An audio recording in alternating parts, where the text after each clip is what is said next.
আমি আর আমার বন্ধু দীপ চলো বেরিয়ে যাচ্ছি, সামনে গিয়ে অনেক কিছু দেখাতে চলেছি। চলো বাই বাই।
আমি আর আমার বন্ধু দ্বীপ এখন রাজগঞ্জে আছি, আর ডুমরি যেতে 40 কিলোমিটার বাকি। দেখি আজকে আমরা কত দূর যেতে পারি। চলো সামনে গিয়ে আরো অনেক কিছু দেখাতে চলেছি।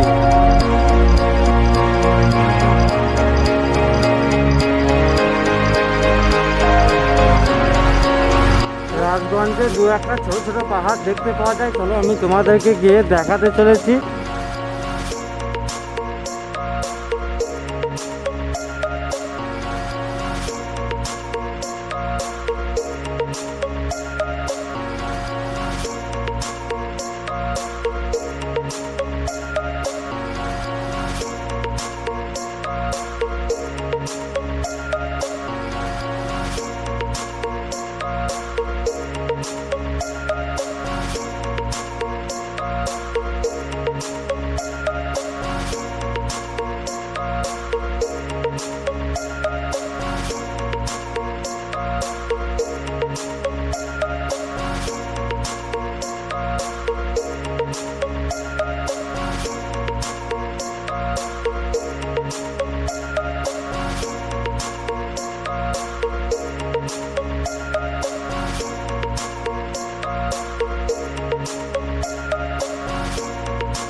আজকে দেখো দীপের বারবার চেন পড়ছে, আজকে বহুতবার চেন পড়লো। তারপর দেখো তোমাদেরকে আর একটা জিনিস দেখাচ্ছি আমি। দেখো আমার সামনে দেখো একটা পাহাড় দেখতে পাওয়া যাচ্ছে।